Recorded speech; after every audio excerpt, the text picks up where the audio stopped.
গত দুদিন ধরে যেভাবে সমস্যার সম্মুখীন হতে চলেছে, এটা থেকে তো পরিত্রাণ পেতে হবে। শুধুমাত্র দায় ধারাদারি করলে হবে না তো। আমি দেখতে পেলাম কি বেশ কিছু জায়গায় গ্যাপ আছে, যে ইলেকট্রিক শক লেগে যারা মারা গিয়েছে এই দায়ভার তো নিতে হবে সরকারকে, প্রশাসনকে, এড়িয়ে যেতে পারে না। এবার কাদের দায়িত্ব আছে, তারা দায়িত্ব কাজ পালন করতে পারছে না, তাদের বিরুদ্ধে ব্যবস্থা গ্রহণ করুক। সেটাও দেখি কিছু হচ্ছে না, শুধু দায় ঠেলাঠেলি হচ্ছে আর মিডিয়াতে চর্চা হচ্ছে। সেজন্য আমি আমার মানবিকতার খাতিরে জায়গা থেকে এসে আমি আজকে পিআইএল করেছি যে এইগুলোর নাগরিককে পরিষেবা দেওয়া দরকার। আজকে জনজীবন বিপর্যস্ত হয়ে যাচ্ছে। আপনারা অনেকে ভিডিও দেখিয়েছেন, অনেক ছবি দেখিয়েছেন, কিভাবে মানুষ বাসে উঠে যাচ্ছে, ওই বৃষ্টির মধ্যে অফিসে যেতে হচ্ছে, না গেলে তার মাইনে কাটবে। ম্যাক্সিমাম বেসরকারি সেক্টরে হচ্ছে। তো এই যে সমস্যা হচ্ছে, নাগরিক জীবন আগে বিপর্যস্ত হয়ে উঠছে। তো নাগরিক সুরক্ষা বলে কিছুই নাই কলকাতা শহরে। সেই জন্যই আসছে আজ কোর্টের দ্বারস্থ হয়েছি। আশা করছি বিচারপতি ডাইরেকশন দেবে আগামী দিনে কলকাতা শহর সুস্থ থাকবে, কলকাতা শহর সচল থাকবে। মেয়র সাহেব অনেক গল্প শোনান, কাজের কাজ কিছু হয় না। মেয়র সাহেবের কাজ হবে, মেয়র সাহেব যদি দায়িত্ব দেয় আমাদেরকে বলুক, আমরা নিয়ে যাচ্ছি। যেগুলো যে কলকাতা শহরের এই নিকাশি ব্যবস্থাকে ধ্বংস করেছে, যেখানে সেগুলো বুলডোজার চালাবে, জিজ্ঞাসা করুন তো। বৈধ তো অবৈধ নয় সেগুলো। আপনার ড্রেনগুলো, ম্যানহোলগুলো যেগুলো আছে সেগুলো কি পরিষ্কার করবে? সাথে সাথে এই কলকাতা থেকে যে বৃষ্টির জলগুলো গিয়ে যেখানে পড়ছে, সেই খালে পড়ছে বলুন, বিলে পড়ছে বলুন, যেখানে সেই জায়গাগুলো তো দখল হয়ে গেছে। ইস্ট ক্যালকাটা ওয়েটল্যান্ড ম্যানেজমেন্ট অথরিটির আন্ডারে যে জায়গাগুলো আছে, যে ওয়েটল্যান্ডগুলো আছে, সেগুলো আজকে আছে জীবিত। কলকাতার ফুসফুস বলা হয় ওয়েটল্যান্ডকে। আমাদের ভাঙড় বিধানসভার একটা হেভি অংশ জুড়ে আছে, ক্যানিং পূর্ব বিধানসভার একটা হেভি অংশ জুড়ে আছে। সে জায়গাগুলো কোথায়? শাসক দলের ছত্রছায়া থেকে বাড়ি বানিয়েছে, প্রমোটিং করছে, ফলে এগুলো জায়গাগুলো কভারেজ হয়ে যাচ্ছে। ওয়েটল্যান্ডের একটা অন্যতম গুরুত্ব হচ্ছে যে দ্রুততার সাথে জলটাকে পানিটাকে শোধন করে নিতে পারে। সে ওয়েটল্যান্ডকে ধ্বংস করে দিচ্ছে। এখন মেয়র সাহেব টিভির সামনে বসে জ্ঞান দিচ্ছে। ওপেন চ্যালেঞ্জ আসুক তো, তর্ক বিতর্কে ডাকুক তো আমাদেরকে। সিভিল সোসাইটি আসবে। আমি সিভিল সোসাইটির পক্ষ থেকে বলছি, আমি কোনো রাজনৈতিক দলের পক্ষ থেকে বলছি না। আসুক সামনে, আমাদের কথা বলবো আমরা। সিভিল সোসাইটির মানুষ, কলকাতার মানুষজন কথা বলবে, উত্তর দিতে পারবে মেয়র সাহেব। যেখানে প্রশ্ন হচ্ছে, যেগুলো বলছে ওখানে প্রশ্ন করার জায়গা নাই। আপনারাই খুব বেশি, মিডিয়া ছাড়া কোনো থার্ড কেউ কোশ্চেন করতে পারছে না। ওয়েটল্যান্ডগুলোকে ধ্বংস করে দিয়েছে। ওয়েটল্যান্ড যদি আজকে ঠিক থাকতো, কলকাতার যে জলাভূমিগুলো ছিল সেগুলো ঠিক কোথায়? 2011 থেকে 2025 কত পুকুরকে এরা, ডোবাকে এরা কলকাতা শহরেরকে ধ্বংস করে দিয়েছে। সেগুলো বুঝিয়ে এই প্রমোটারদেরকে দিয়ে অবৈধভাবে সেগুলোকে নির্মাণ করেছে। এগুলো জানেন না মেয়র সাহেব? এখন মানুষের কাছে ভালো শাস্তি চাইছে। 10টা মানুষের প্রাণ চলে গেল। শুধু মানুষ প্রাণ নয়, আরে কুমারটুলিতে অবস্থা দেখুন, যেখানে আজকে এই সময় তারা কোথায় যাবে? রাজ্য সরকারকে দায়িত্ব নিতে হবে, মিউনিসিপ্যাল কর্পোরেশনকে দায়িত্ব নিতে হবে, তার ক্ষতিপূরণের ব্যবস্থা করতে হবে। বই পড়াতে যান, সেখানে বইগুলোর কি অবস্থা হচ্ছে।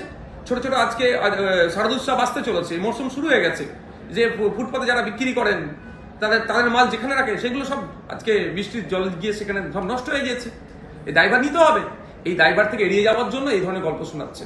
34 বছরের গল্প শুনিয়ে সবসময় এড়িয়ে যাওয়ার চেষ্টা হচ্ছে।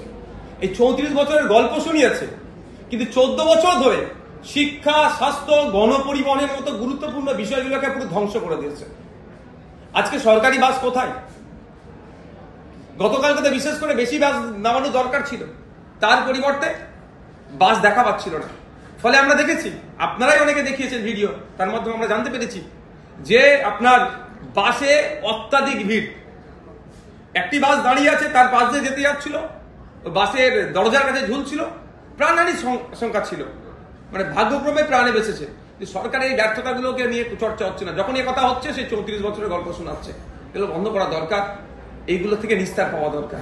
কিন্তু কে? এটা সরকার চলছে না, এটা সার্কাস চলছে। খেলা মেলা করে হাজার হাজার কোটি টাকা ধুলিস্যাৎ করছে। কিন্তু সরকারি বাস যদি বেশি বেশি করে নামায়, রাজস্ব আসবে, মানুষের সুবিধা হবে, সেটা এটা করছে না।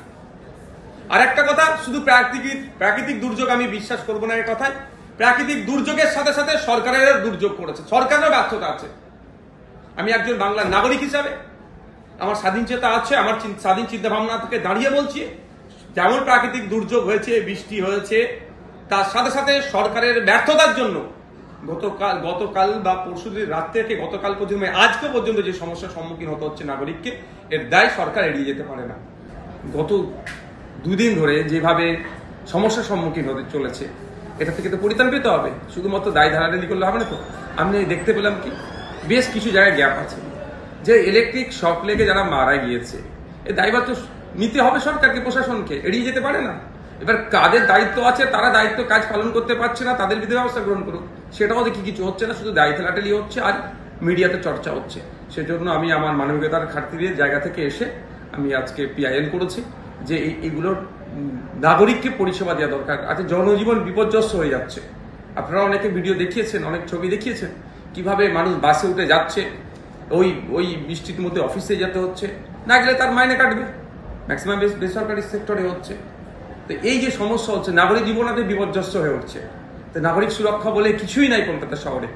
সেই জন্য আসছি, আজ কোর্টের দ্বারস্থ হয়েছি। আশা করছি বিচারপতি ডাইরেকশন দেবে আগামী দিনে কলকাতা শহর সুস্থ থাকবে, কলকাতা শহর সচল থাকবে। মেয়র সাহেব অনেক গল্প শোনান, কাজের কাজ কিছু হয় না।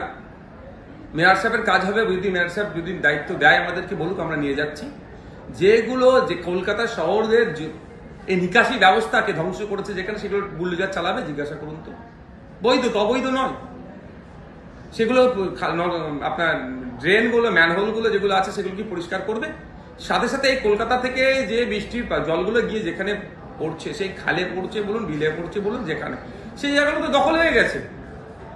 ইস্ট ক্যালকাটা ওয়েটল্যান্ড ম্যানেজমেন্ট অথরিটির আন্ডারে যে জায়গাগুলো আছে, যে ওয়েটল্যান্ডগুলো আছে, সেগুলো আজকে আছে জীবিত। কলকাতার ফুসফুস বলা হয় ওয়েটল্যান্ডকে।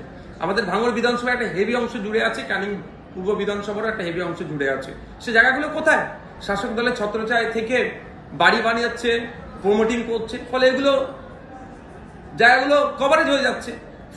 ওয়েটল্যান্ডের একটা অন্যতম গুরুত্ব হচ্ছে যে দ্রুততার সাথে জলটাকে পানিটাকে শোধন করে নিতে পারে। সে ওয়েটল্যান্ড কি ধ্বংস করে দিচ্ছে। এখন মেয়র সাহেব টিভির সামনে বসে জ্ঞান দিচ্ছে।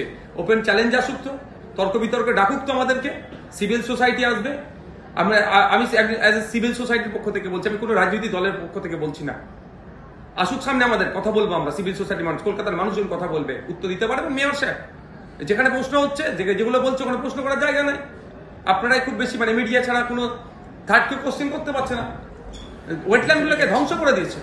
ওয়েটল্যান্ড যদি আজকে ঠিক থাকতো, কলকাতার যে জলাভূমিগুলো ছিল সেগুলো ঠিক কোথায়? 2011 থেকে 2025 কত পুকুরকে এরা, ডোবাকে এরা কলকাতা শহরেরকে ধ্বংস করে দিয়েছে। সেগুলো বুঝিয়ে এই প্রমোটারদেরকে দিয়ে অবৈধভাবে সেগুলোকে নির্মাণ করেছে।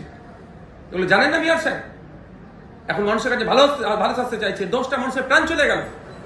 শুধু মানুষ প্রাণ নয়, আরে কুমারটুলিতে অবস্থা দেখুন, যেখানে আজকে এই সময় তারা কোথায় যাবে? রাজ্য সরকারকে দায়িত্ব নিতে হবে, মিউনিসিপ্যাল কর্পোরেশনকে দায়িত্ব নিতে হবে, তার ক্ষতিপূরণের ব্যবস্থা করতে হবে। বই পড়াতে যান, সেখানে বইগুলোর কি অবস্থা হচ্ছে। ছোট ছোট আজকে